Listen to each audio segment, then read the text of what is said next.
Olá, muito boa tarde para você, seja bem-vinda, seja muito bem-vindo. Está no ar o Pauta Aberta desta terça-feira, dia 4 de outubro de 2022. Este é seu noticiário da tarde aqui na TV Evangelizar e vamos juntos a partir de agora com nossos destaques do jornal de hoje. O Brasil registra recorde de pedidos de demissão. Números de agosto foram divulgados hoje, a partir do levantamento de uma consultoria com base nos números do CAGED.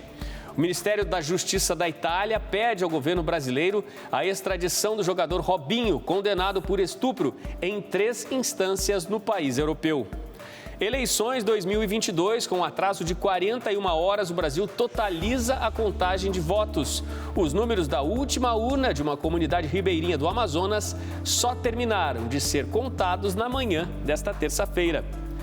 O Brasil testa a vacina nacional que poderá, muito em breve, começar a ser aplicada na população no combate à Covid-19. E uma relação mais do que especial, crianças e a bicharada, uma conexão de aprendizados, companheirismo e desenvolvimento, onde os dois lados têm muito a ganhar. Fique ligadinho com a gente, o Pauta Aberta desta terça-feira já começou.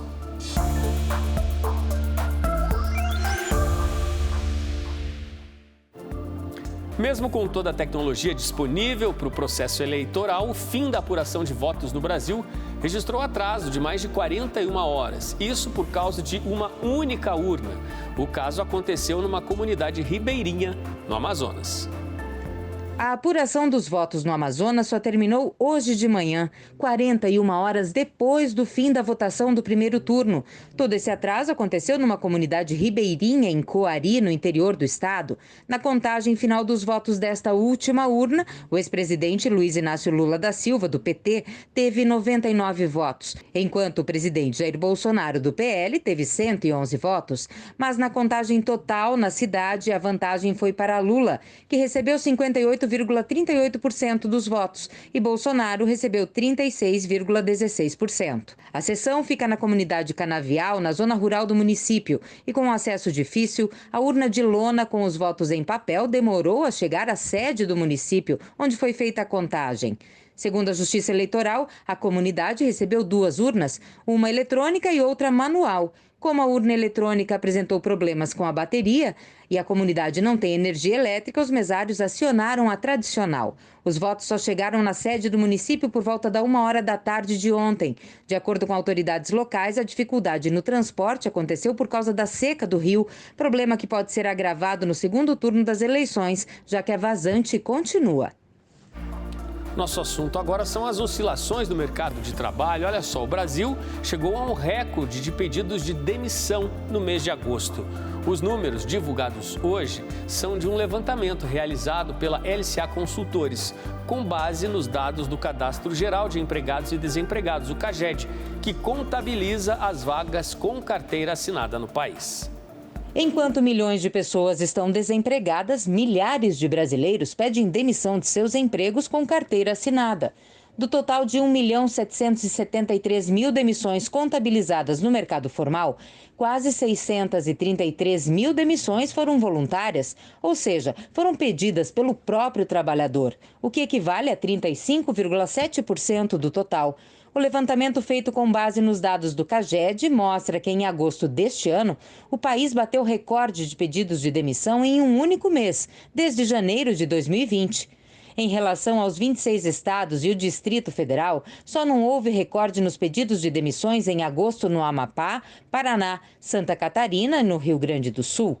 O estado com maior número de pedidos de demissão foi São Paulo. No acumulado de 12 meses, o país registrou 6.595.634 pedidos de demissão até agosto, entre os trabalhadores com carteira assinada. O número equivale a 32,5% do total de desligamentos, ou seja, 1 de cada 3 desligamentos foi o trabalhador que pediu. O setor de alojamento e alimentação foi o que mais registrou pedidos de demissão em agosto. Analistas explicam que no balanço total de pedidos de desligamento, o maior número foi de profissionais mais qualificados e de setores mais aquecidos, como o de tecnologia da informação. De acordo com os responsáveis pela pesquisa, o setor de atividades administrativas e serviços complementares, que engloba serviços prestados a edifícios e escritórios, também registrou aumento expressivo nos pedidos de demissão por causa da volta das empresas a modelos híbridos e presenciais. A volta ao trabalho presencial é outro fator que influencia na hora de escolher se financeiramente compensa retornar às atividades ou se o trabalhador prefere buscar outra vaga que seja home office. E atenção, trabalhadores, o saque aniversário aberto em outubro já está com agenda disponível para ser liberado. Já está aberto o calendário de outubro para o saque aniversário do Fundo de Garantia. Quem tem saldo no FGTS e faz aniversário neste mês, pode dar entrada na caixa para a retirada de parte do dinheiro. Essa modalidade de saque foi criada em abril de 2020 e 21 milhões de trabalhadores aderiram. Existem regras para o saque e ele varia de acordo com o saldo. Quem tem entre R$1.000 e R$5.000 de saldo pode sacar até 5% do valor, mais um adicional de R$ 2.900. Olha, mas há um porém, hein? Quem optar pelo saque aniversário perde o direito de fazer o saque total em caso de demissão sem justa causa. Neste caso, apenas a multa contratual de 40% poderá ser retirada. O saque aniversário é uma modalidade excepcional de mexer com o dinheiro do FGTS. Caso contrário, esse dinheiro só pode ser sacado nas modalidades previstas, como demissão e financiamento da casa própria. O IBGE anunciou esta semana o adiamento do fim da coleta de dados do Censo Demográfico de 2022, por causa da falta de recenseadores. A previsão anterior era de que os trabalhos fossem concluídos até o fim agora do mês de outubro. Nada disso. A nova previsão indica que o encerramento será apenas em dezembro. O número de recenseadores atualmente está em 95.448 e isso corresponde a apenas 52,2% do total de vagas disponíveis e previstas para a operação. Até o início desta semana, já foram contados 104.400.000 habitantes, o que corresponde a 48% da população, estimada em 215 milhões de pessoas. O ritmo é bem mais lento do que o censo de 2010. Naquele ano, após 57 dias de coleta de dados, tinham sido recenseados 154 milhões de brasileiros. O diretor de pesquisas do IBGE, Simar Azeredo, atribuiu ao mercado de trabalho aquecido a dificuldade de contratar recenseadores e minimizou a influência dos atrasos nos pagamentos dos trabalhadores temporários que foram contratados. Ele argumentou que o atraso de pagamentos foi pontual e reflete um problema operacional e não falta de recursos. O diretor de pesquisas do IBGE admitiu ainda que provavelmente serão necessários mais recursos para completar a operação. O orçamento do censo demográfico é de R$ 2,3 bilhões, o mesmo valor previsto desde 2019. Nosso assunto é saúde agora. Depois da vacina contra a Covid-19 aplicada na população brasileira com produtos fabricados no exterior e importados para cá, em breve nossa população poderá contar com vacina brasileira disponível, desenvolvida no nosso país contra o coronavírus.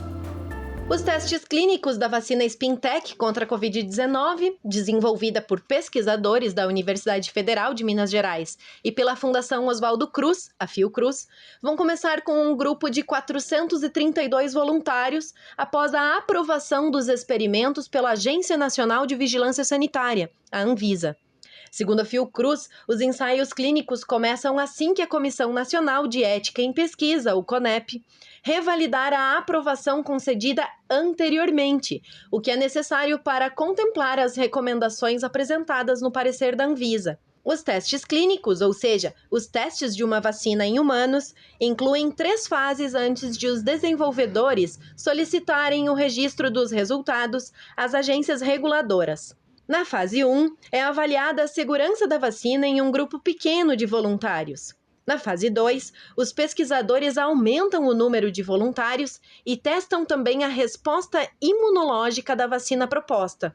Por último, na fase 3, o número de voluntários é ainda maior para que seja testada a eficácia da vacina na comparação com um grupo controle. O lote clínico de vacinas que serão aplicadas nos 432 voluntários durante as fases 1 e 2 já está pronto. Caso seja aprovado nas primeiras 2 fases, o imunizante ainda passará pela fase 3 de testes, que deve envolver cerca de 4.000 voluntários.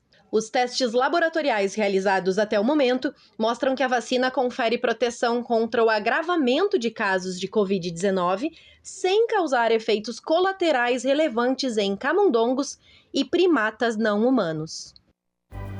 A campanha de vacinação contra a poliomielite e multivacinação terminou no dia 30 de setembro, última sexta-feira. O objetivo foi reforçar as coberturas contra a polio e outras doenças que podem ser prevenidas com a vacina. A data já foi uma prorrogação, mas mesmo assim a adesão foi muito baixa. Com isso, alguns estados resolveram prorrogar a vacinação mais uma vez. A campanha chegou a ser prorrogada pelo Ministério da Saúde por causa da baixa adesão. As doses ficaram disponíveis em mais de 40 mil salas de vacinação. A meta da pasta era imunizar 95% do público-alvo, formado por 14 milhões e 300 mil crianças menores de 5 anos. De acordo com o último balanço disponibilizado pelo Ministério da Saúde, 54,21% do público-alvo foi imunizado, um número abaixo do esperado. Com isso, alguns estados resolveram prorrogar mais uma vez a campanha de vacinação contra a poliomielite e a multivacinação. No estado de São Paulo, a vacinação vai até 31 de outubro. Até o momento, menos da metade do público-alvo, crianças de 2 meses a 1 ano de idade, foi imunizado em São Paulo. No Rio Grande do Sul, também devido à baixa procura, a campanha de vacinação vai ser prorrogada até 22 de outubro. O Rio Grande do Sul atingiu até o momento 60,48% de cobertura vacinal do público estimado para receber a dose da vacina contra a poliomielite, o que representa cerca de 335 mil crianças entre 1 e 4 anos.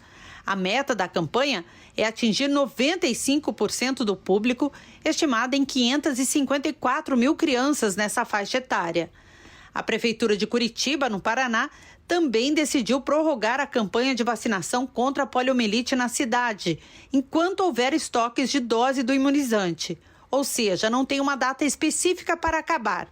O objetivo é fazer com que mais crianças que ainda não completaram 5 anos recebam a dose extra da vacina ou coloquem as carteiras vacinais em dia. Na capital do Paraná, a vacinação é feita de segunda a sexta-feira em 106 unidades de saúde, conforme o horário de atendimento de cada local, que pode ser conferido no site Imuniza Já Curitiba. Vamos falar agora sobre o Outubro Rosa e a importância da prevenção ao câncer de mama. Um artigo científico publicado na revista Public Health in Practice com o título "O Outubro Rosa realmente causa impacto nas mamografias?", em tradução livre, demonstrou os impactos da campanha de prevenção do câncer de mama no Sistema Único de Saúde, o SUS. Segundo o estudo, o número de mamografias aumenta em 33% em outubro e segue em alta nos meses seguintes, 39% em novembro, 22% em dezembro. O diagnóstico precoce é fundamental para o êxito no tratamento do câncer de mama. Quando descoberto no estágio inicial, as possibilidades de cura chegam a 95%. Os pesquisadores, liderados pelo Dr. Marcelo Antonini, do Conselho Científico da Sociedade Brasileira de Mastologia de São Paulo, acreditam que as campanhas deveriam ser mais constantes. No Brasil, 40% dos casos só são diagnosticados em fase já avançada. Embora os exames de rastreio, como mamografia e Papa Nicolau, sejam fundamentais, o ideal, claro, é diminuir a probabilidade de o câncer aparecer. Embora, por ser uma doença multifatorial, nada seja 100% garantido. Segundo o setor de oncologia do Hospital Israelita Albert Einstein e do Instituto Vencer o Câncer Abraão Dornelas, em câncer de mama, os dados são muito robustos. Os dados de prevenção são muito bem estabelecidos. Veja no próximo bloco, a Academia Real Sueca de Ciências anuncia os laureados no Prêmio Nobel de Física. Este ano, o prêmio coroou o trabalho de 3 cientistas envolvidos em avanços na mecânica quântica. O intervalo é rapidinho, eu volto já.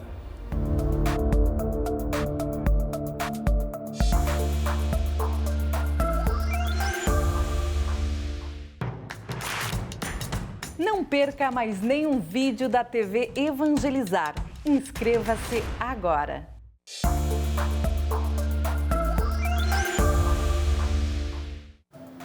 Pauta Aberta está de volta para este segundo bloco. Vamos de notícias internacionais agora. Foi anunciado nesta terça-feira em Estocolmo, na Suécia, o Prêmio Nobel de Física de 2022. O Prêmio Nobel de Física foi atribuído nesta terça-feira ao francês Alain Aspect, ao americano John Clauser e ao austríaco Anton Zeilinger por suas descobertas no campo da mecânica quântica. Em um comunicado, o júri anunciou que o trio foi premiado por seu trabalho pioneiro com o entrelaçamento quântico, um mecanismo no qual 2 partículas quânticas estão perfeitamente correlacionadas, independente da distância entre elas. O Comitê Nobel destacou que cada um dos vencedores realizou experimentos inovadores, usando estados quânticos emaranhados, nos quais 2 partículas se comportam como uma unidade, inclusive quando estão separadas. Os resultados dos trabalhos abriram caminho para novas tecnologias baseadas na informação quântica. Os 3 premiados vão dividir a quantia de 10 milhões de coroas suecas, ou quase 5 milhões de reais. E vão receber o prêmio das mãos do rei Carl XVI Gustavo da Suécia em uma cerimônia em Estocolmo no dia 10 de dezembro. A data marca o aniversário da morte em 1896 do cientista Alfred Nobel, que criou a premiação em seu testamento. Aqui no Brasil, os próximos dias vão ser de chuva no sudeste, no centro-oeste e também no sul. Veja os detalhes da previsão do tempo para os próximos dias. E são fatores que podem atrasar a colheita do café e do algodão.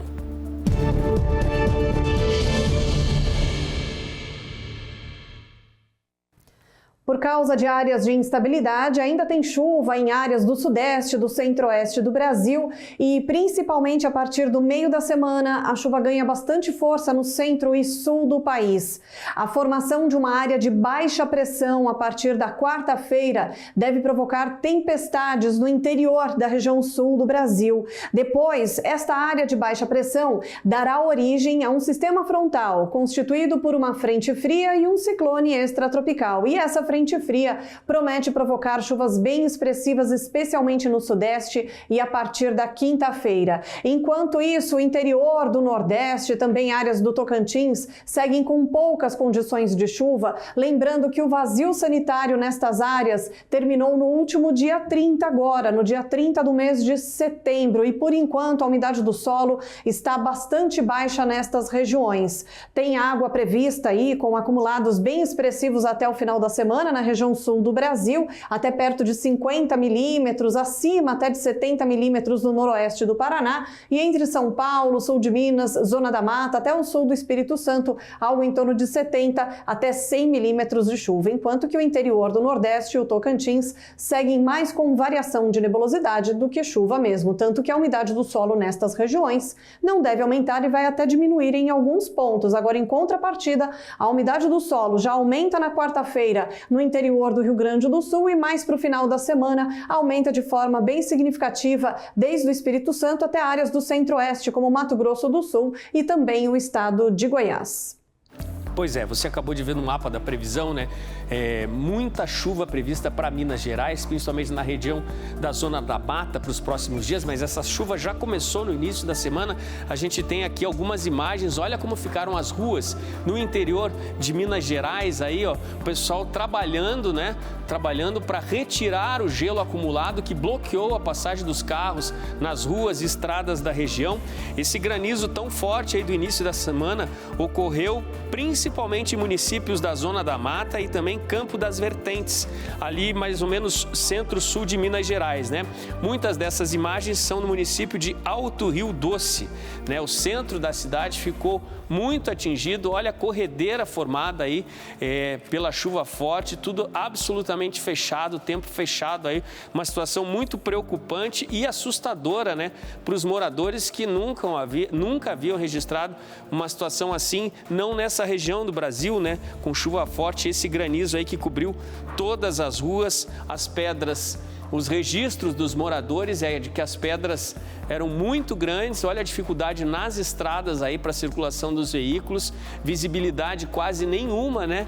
Isso no interior de Minas Gerais.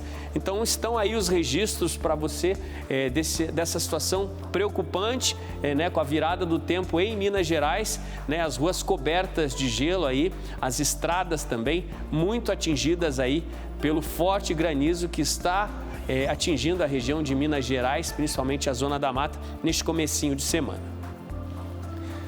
Bom, vamos para a Itália agora, porque a Justiça fez o pedido oficial hoje da extradição do jogador Robinho, condenado em 3 instâncias no país europeu por estupro.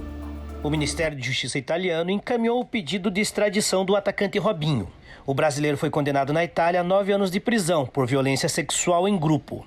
O pedido foi feito pelo Ministério Público de Milão em fevereiro e agora foi enviado oficialmente às autoridades brasileiras. A notícia, que foi inicialmente divulgada pela agência italiana ANSA e reproduzida por vários veículos do velho continente, destaca que o Brasil não permite a extradição de seus cidadãos. Contudo, a medida pode permitir que o jogador seja preso caso decida deixar o país. Robinho foi condenado por violência sexual contra uma jovem de 23 anos, em uma boate em Milão em janeiro de 2013.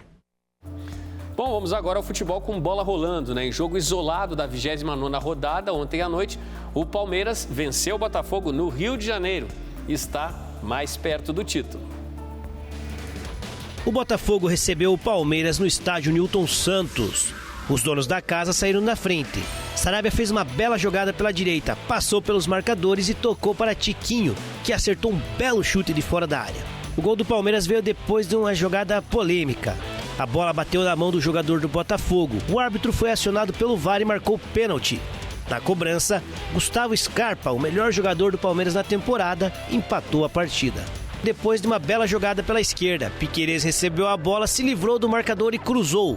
Mike complementou e saiu pro abraço da galera. Palmeiras 2, Botafogo 1. E o líder do campeonato queria mais. No segundo tempo, Mike fez uma bela jogada pela direita, ele cruzou na área. A bola sobrou para Dudu, que não desperdiçou. Palmeiras 3, Botafogo 1, placar final. Bom, a 28ª rodada ainda não está fechada porque falta o jogo entre São Paulo e Curitiba. Mas, mesmo assim, eu quero trazer para você como está a classificação neste momento. Olha só. O Palmeiras é o primeiro colocado com 63 pontos marcados, o Internacional é o segundo com 53 pontos, o Fluminense é o terceiro com 51 e o Corinthians fecha o G4 com 50. Na zona de rebaixamento, Cuiabá é o 17º com 30, o Avaí é o 18º com 28, o Atlético Goianiense é o 19º com 25 e o Juventude é o 20º com 19 pontos marcados. E nesta terça já tem jogo pela 30ª rodada. Outro jogo isolado essa noite. No Alfredo Jaconi, às 9h30 da noite, o Corinthians recebe o Juventude no jogo que abre a 30ª rodada do Campeonato Brasileiro de 2022. Pessoal, ter um bichinho de estimação faz sempre muito bem, né, para a família normalmente. Mas e quando o casal, por exemplo, não tem filhos, mas tem os pets? Como fazer com a chegada da criança? O ideal é conciliar as duas coisas, porque futuramente o animalzinho pode ser um grande companheiro do filho e ajudar, inclusive, no desenvolvimento dos pequenos. Esse é o pequeno Joseph Gabriel, de 2 anos e meio, em um passeio matinal com sua fiel amiga Vicky. A cachorra da raça Pug é a mais velha de um trio de doguinhos que já fazia parte da família da Kerly antes mesmo do filho chegar. Eu sou casada há 10 anos e o Joseph demorou 7 anos, então foi uma gravidez esperada. E nesse meio tempo, com 2 anos de casado, o meu esposo quis um cachorrinho e a gente estudou bastante sobre a raça. E aí a primeira foi a Vicky, um ano depois a Pandora, um ano depois a gente adotou o Luke, então eram 3. Pets e crianças é uma relação que, na grande maioria das vezes, dá certo. Isso é saudável tanto para o animal quanto para a criança. A gente tem vários estudos que mostram que as crianças evoluem mais positivamente com os animais e os animais também. Geralmente, quando a família já possui um animal de estimação e depois chegam os filhos, é comum surgirem dúvidas quanto à relação do bicho com o bebê. E sabe qual é a recomendação? A gente não pode excluir o animal das coisas que estão acontecendo. Então, assim, eu vou montar o quarto do bebê. Por que eu vou tirar o cachorro de dentro do quarto? Não vou deixar ele entrar? Deixa ele entrar para ele conhecer, sentir os cheiros novos, tudo certinho. Foi exatamente isso que a Kerly fez. A gente sempre botou em mente que nesses 7 anos até a gravidez, eles deram alegria para a gente. Então, por que depois da gravidez a gente ia se desfazer deles? Ter a companhia de um pet ajuda a criança a desenvolver mais rápido as noções de companheirismo, respeito e limites. Com os bichinhos, elas também podem aprender sobre responsabilidade, independência e confiança. A criança, ela desenvolve melhor, porque ela vai aprender que apertar o cachorro pode morder, então ele vai talvez evitar apertar o amiguinho na escola. E tem a questão do seguinte, os animais eles têm uma vida mais curta do que a nossa. E, consequentemente, eles vão morrer e a criança vai ter que passar por essa fase. Todo mundo quer evitar isso, mas isso é extremamente importante para o desenvolvimento da criança. A relação de carinho que hoje o Joseph tem com os amiguinhos é o resultado de uma convivência que teve início já nos primeiros dias de vida dele e que continua sendo cultivada e incentivada diariamente. A gente sempre ensinou ele a fazer carinho. Na hora de dormir, ele vai dar boa noite, beija a Vicky, né? Então, assim, a gente sempre ensinou ele a fazer carinho, a estar do lado, a brincar junto. São momentos muito especiais, né? Da criançada com os cachorrinhos e os especialistas falando aí que tudo contribui para o desenvolvimento dos pequenos. Gente, hoje, 4 de outubro, é dia de São Francisco de Assis. E você vai acompanhar aqui na TV Evangelizar, logo mais, uma reprise do especial A Porta de Francisco. Passou a 13h e, de novo, no finzinho da tarde, a reprise vai ao ar para você, né? Um especial produzido pelo nosso correspondente na Itália, o Jucinei Cardoso. O especial mostra que foi reaberta em Assis a antiga porta pela qual São Francisco passou antes de se despojar de todos os bens dele na frente do bispo Guido, do povo da cidade e do pai dele, com as famosas palavras, abre aspas, Pai nosso que estás no céu, não mais, Pai meu Pietro de Bernardone. A antiga porta foi encontrada nos subterrâneos do bispado após alguns estudos históricos que permitiram identificar a passagem. Foi necessário um trabalho que exigiu escavações de 5 a 6 metros de profundidade. O especial A Porta de Francisco vai ao ar daqui a pouquinho, às 6h30 da tarde. Boa dica para você nesse finzinho de tarde. Fica aqui então esse convite para que você acompanhe na TV Evangelizar a Porta Sagrada de Francisco. E antes de terminar, eu quero mostrar, para quem está em casa nos acompanhando, o deserto florido na região do Atacama. O presidente do Chile, Gabriel Boric, anunciou a criação do novo Parque Nacional Deserto Florido na região do Atacama. O objetivo é proteger essa área maravilhosa, né, tão lindo aí, e impulsionar também o turismo. O desabrochar das flores no deserto do Atacama, o deserto mais seco e ensolarado do mundo, é um fenômeno natural que ocorre a cada entre 3 e 5 anos, quando a areia é coberta de roxo por quase 200 espécies de flores.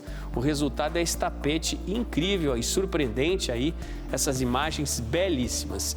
Se o projeto for aprovado, esse deve se tornar o 44º Parque Nacional do Chile. E depois de trazer essas belezas do Chile para você, a gente aqui se despede. Muito obrigado pela sua companhia. Um ótimo finzinho de terça-feira. A gente tem novo encontro marcado para amanhã à tarde aqui na TV Evangelizar. Eu estou esperando você. Tchau, tchau.